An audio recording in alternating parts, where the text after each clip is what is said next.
Hello and welcome to Achievers Hive dear learners. अब normal behaviour and psychological disorders की इस series में जिस डिसऑर्डर के बारे में आज हम बात करेंगे उसे आप स्क्रीन पे देख सकते हैं। They are somatic symptom and related disorders.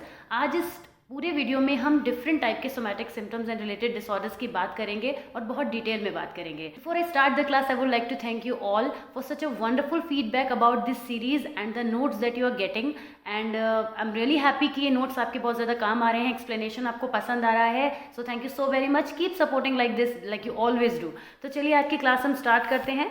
साथ ही साथ मैं आपको बताते चलूँ कि these are are social media handles जिस पर आप हमारे इन जो कंटेंट है इसको रिसीव कर सकते हैं, specially on the Telegram channel. ये सारा कंटेंट आपको वहीं पर अवेलेबल होगा।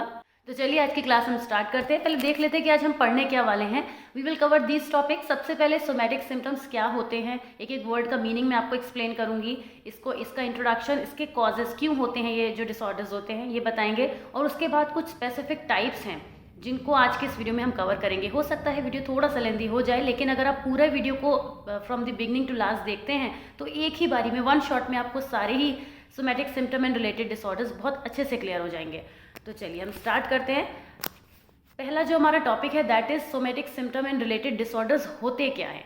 देखिए सोमैटिक जो वर्ड है इसके अंदर एक वर्ड है सोमा। अब आप सोचिए कि आपने वर्ड कहाँ पर देखा है, कहाँ पर सुना है। आपने क्लास 11th में जहाँ पर नर्वस सिस्टम वाला चैप्टर था वहाँ पर आपने सोमा वर्ड को सुना है। सोमा जो होता है वो न्यूरॉन के न्यूक्लियस के पास एग्जिस्ट करता है, न्यूक्लियस का ही पार्ट होता है, और ये चीज़ दिखाता है हमारे न्यूरॉन के स्ट्रक्चर को। ये बताता है न्यूरॉन कहाँ एग्जिस्ट करता है। न्यूरॉन हमारे ब्रेन के अंदर जो सबसे छोटी फंक्शनल यूनिट होती है हमारे ब्रेन की, वो न्यूरॉन होती है। तो जो हमारे somatic symptom and related disorders होते हैं वो इस बात से आपको क्लियर होगा कि सोमैटिक सिम्टम्स क्या होते हैं।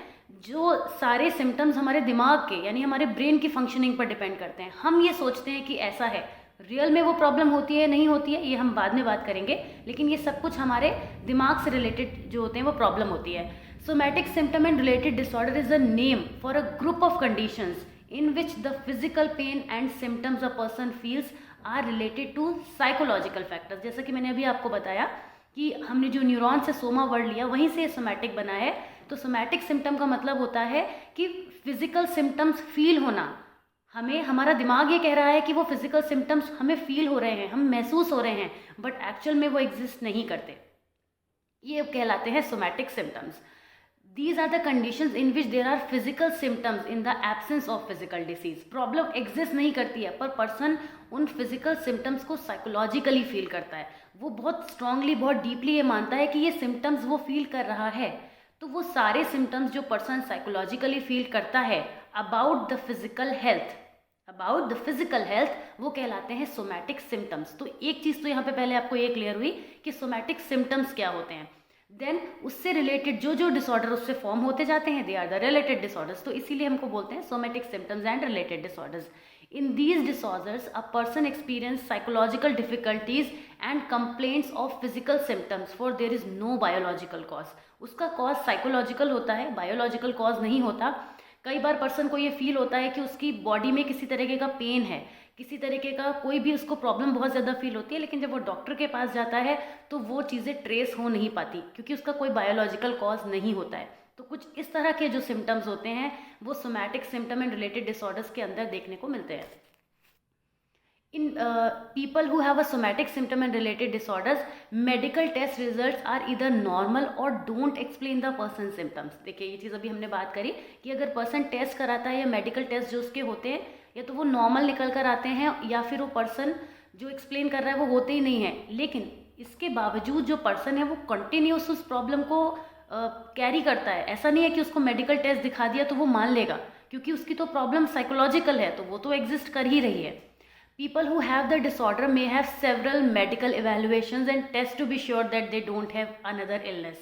उनको ये फील कराने के लिए, रिलैक्स कराने के लिए कई बार बहुत सारे वो मेडिकल इवेल्युएशंस कराते रहते हैं, टेस्ट कराते रहते हैं। उसके बाद भी कई बार तो उसके भी बाद उनको विश्वास नहीं होता, लेकिन काफ़ी हद तक अगर कई बार जो पेशेंट्स होते हैं वो कभी कभी एग्री कर भी जाते हैं इस बात पर। They often become very worried about their health because they don't know what's causing their health problem। आप खुद सोचिए, जब आपको ये नहीं समझ में आएगा कि प्रॉब्लम किस वजह से हो रही है तो फिर प्रॉब्लम और बढ़ने लग जाती है, दूसरे तरीके की हो जाती है, मतलब साइकोलॉजिकल प्रॉब्लम और बढ़ जाती है।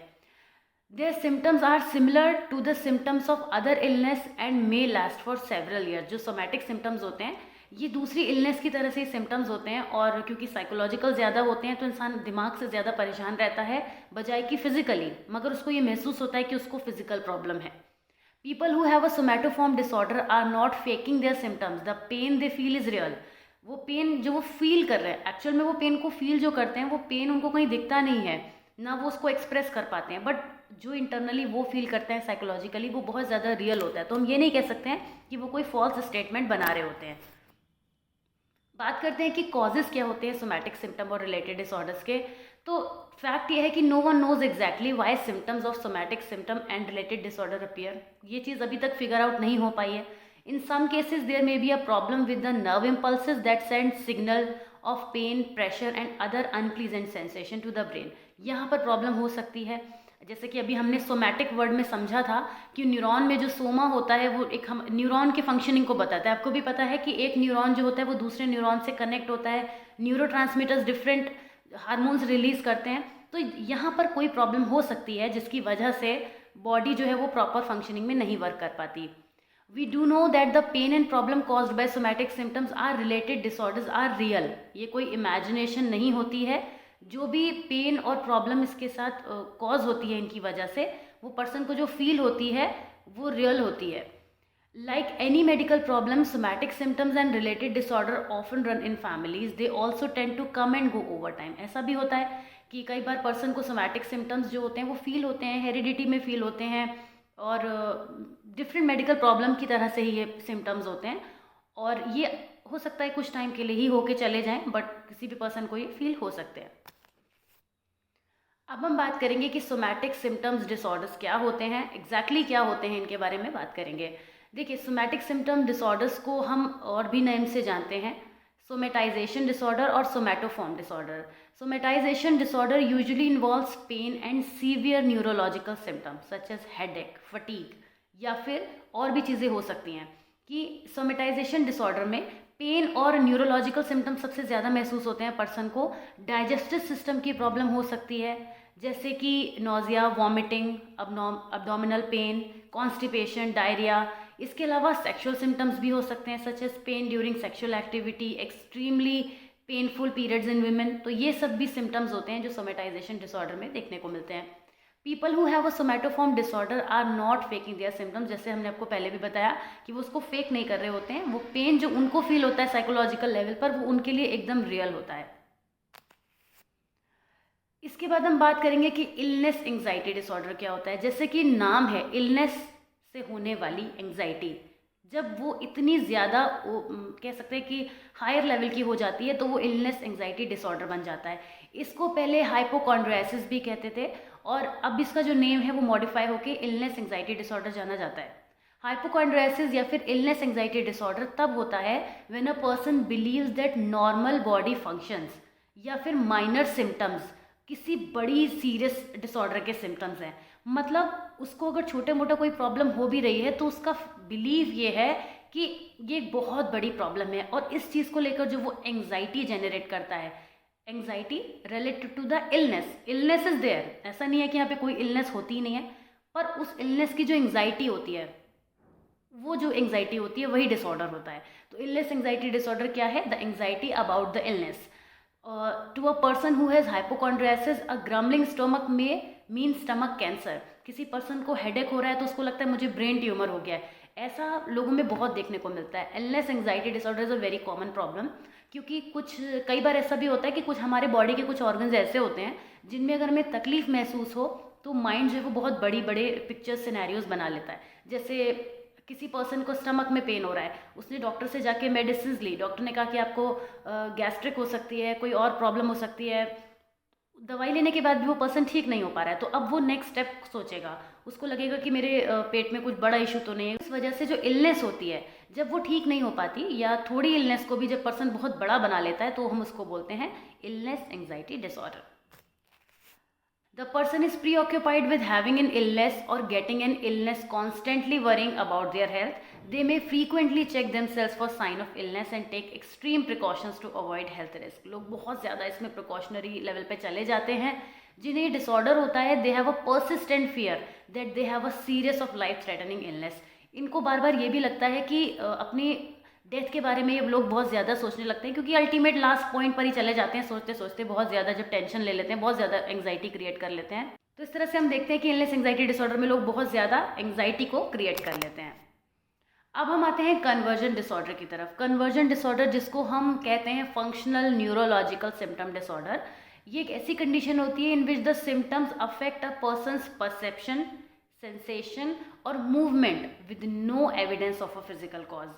ये एक ऐसी मेडिकल प्रॉब्लम होती है that involving the function of the nervous system, specifically the brain and body's nerves which are unable to send and receive signals properly. तो बेसिकली कन्वर्जन डिसऑर्डर में यही होता है कि एक ऐसी मेडिकल प्रॉब्लम होती है जिसमें पर्सन अपनी ब्रेन से बॉडी में सिग्नल्स रिसीव नहीं कर पाता है। तो एक इसीलिए इसको न्यूरोलॉजिकल सिम्टम डिसऑर्डर भी कहते हैं।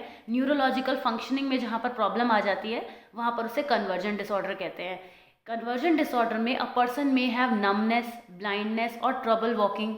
इसके जो सिम्टम्स होते हैं वो अचानक से आते हैं। The symptoms may last for a very long time और may go away quickly. People with conversion disorder are frequently experiencing depression, anxiety disorder. साथ साथ कन्वर्जन डिसऑर्डर के साथ साथ पर्सन जो है वो डिप्रेशन और एंग्जाइटी को भी फील करता है। कन्वर्जन डिसऑर्डर को सोमैटिक सिम्टम डिसऑर्डर की कैटेगरी में इसलिए भी डाला जाता है क्योंकि यहाँ पे जो फिजिकल कॉज होते हैं उनका कोई एविडेंस नहीं होता, पर पर्सन के परसेप्शन को, सेंसेशन को, बॉडी मूवमेंट को ये बहुत ज़्यादा इम्पैक्ट करता है। तो ये होता है कन्वर्जन डिसऑर्डर। इसके बाद हम बात करते हैं बॉडी डिस्मॉर्फिक डिसऑर्डर की। बॉडी डिस्मॉर्फिक डिसऑर्डर तब होता है जब पर्सन बहुत ज़्यादा अपने फिजिकल अपीयरेंस के लिए ऑब्सेस्ड हो जाता है। बहुत ज़्यादा बॉडी से ही रिलेटेड है कि बॉडी को लेके बहुत ज़्यादा वो पर्टिकुलर हो जाता है। The flaw is either a minor flaw और a flaw that does not exist. He और she constantly worries about the perceive flaw which can be any part of the body. Normally girls में, ladies में या फिर mails में भी ये देखने को मिलता है कि लोग अपने स्किन को लेके बहुत ज़्यादा वरीड रहते हैं। उनको बार बार उस चीज़ को लेकर प्रॉब्लम रहती है कि उनको कोई पर्टिकुलर प्रॉब्लम बहुत ज़्यादा हो गई है। तो इस तरीके से वो अपनी फिजिकल अपीयरेंस को लेके जब टू मच ऑब्सेस्ड हो जाते हैं तो बॉडी डिस्मॉर्फिक डिसऑर्डर वहाँ पे बर्थ लेता है। इसमें लोगों को wrinkles, hair loss, weight gain, size shape जो होता है, आईज, नोज़, अपनी बॉडी के जो पार्ट्स होते हैं उनको लेकर बहुत ज़्यादा वो कॉन्शियस हो जाते हैं। और ये जो डिसऑर्डर बनता तभी है जब इस चीज़ को लेके उनको इतना ऑब्सेशन हो जाता है कि वो या तो बार बार सर्जरी कराना चाहते हैं या फिर वो अपनी बॉडी को शेप में लाने के लिए अपने आप को किसी ट्रबल में डालते हैं या प्रॉपर डाइट नहीं लेते हैं या फिर कुछ भी भूखा रहने की कोशिश करते हैं।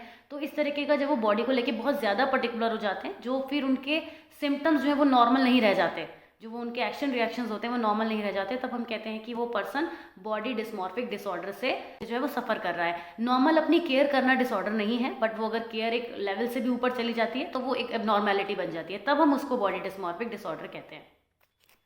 इसके बाद हम बात करेंगे फैक्टिशियस डिसऑर्डर की। ये एक ऐसा टाइप का डिसऑर्डर है, factitious disorder. This involves people producing और फेकिंग फिजिकल और mental illness when they are not really sick और intentionally making a minor illness worse. जानबूझकर अपनी प्रॉब्लम को बढ़ा लेना, उसमें लापरवाही करना, केयर ना करना, इस तरीके की चीज़ें जो होती हैं वो फैक्टिशियस डिसऑर्डर का पार्ट होती हैं, जिसमें पर्सन अपनी छोटी प्रॉब्लम को बहुत बड़ा बना देता है या फिर प्रॉब्लम होती ही नहीं है पर वो उसको इस तरह से रिप्रेजेंट भी करता है और साथ साथ फील भी करता है कि उसको कोई बहुत बड़ी प्रॉब्लम हो गई है। A person with factitious disorder में ऑल्सो क्रिएट एन इलनेस और इंजरी इन अनदर पर्सन। किस तरीके से? Such as faking the symptoms of a child in their care. बार बार किसी पर्सन को ये रियलाइज़ कराना कि उसके अंदर कोई प्रॉब्लम है, उसके साथ कोई ना कोई दिक्कत चल रही है, तो ये उस पर्सन की नहीं, उस सामने वाले पर्सन की प्रॉब्लम को दिखाता है कि वो उसको डिसऑर्डर है, ये चीज़ है। द पर्सन मे और may not seem to benefit from the situation they create. उन्हें कोई फ़ायदा नहीं होता है पर दूसरे को ज़बरदस्ती मेंटली इल करने की कोशिश करना, बार बार दूसरे पर्सन को ये रियलाइज़ कराना कि तुम्हारे साथ ये प्रॉब्लम है, या फिर खुद इस तरीके से बिहेव करने लगना, खुद के बारे में इस तरीके से बातें करते रहना कि मुझे तो ऐसा हो जाएगा या मुझे ऐसा हो गया है। इस तरीके के फेक्स जो होते हैं वो स्टेटमेंट जनरेट करना और करते करते उनको मान भी लेना कि मेरे साथ ऐसा ही हो रहा है। इसको हम बोलते हैं फैक्टिशियस डिसऑर्डर। इसके बाद हम आते हैं स्यूडोसाइसिस पर। ये एक ऐसा फॉल्स बिलीफ होता है जो पर्टिकुलरली वीमेन में देखने को मिलता है। उनको ये लगता है कि दे आर प्रेग्नेंट और प्रेगनेंसी के वो डिफरेंट साइन को भी रिप्रेजेंट करती हैं। उनको ये फील होने लगता है कि उनकी बॉडी में इस तरह के सिम्टम्स हो रहे हैं, ये काफ़ी रेयर होता है, इट्स नॉट वेरी कॉमन और very frequently seen problem, but this is the problem जो कि विमेन में ही देखने को मिलती है। उनको लगता है कि उनकी body, and this is particular about the pregnancy period, वो उसी ड्यूरेशन में उनको ऐसा महसूस होता है। They can not feel it when they are a girl, when they become a lady, they reach to a stage when they can reproduce after marriage और whatever, they may feel like this problem. तो जिसको हम बोलते हैं pseudocyesis. It is very interesting that the women feel that they are having an expanding abdomen. उसके अलावा उनको labour pain feel होता है, नोजिया फील होता है, या फिर इस तरीके के जो भी सिम्टम्स होते हैं उनको फील होने लगते हैं कि वो जो चेंजेस उनकी बॉडी में आ रहे हैं। तो ये होता है स्यूडोसाइसिस। तो आज हमने somatic symptoms and related disorders में बहुत सारे डिफरेंट डिसऑर्डर्स के बारे में बात की। Next is coming dissociative disorders, और ये एक पूरा वीडियो था जिसमें सोमैटिक सिम्टम्स की हमने बात करी। आपको कैसा लगा ये वीडियो में ज़रूर बताइएगा। इसके अलावा नेक्स्ट वीडियो में आपसे मुलाकात होगी। अगर आपने अभी तक चैनल को सब्सक्राइब नहीं किया then please do it for me. See you soon in the next video. Till then take care, bye bye.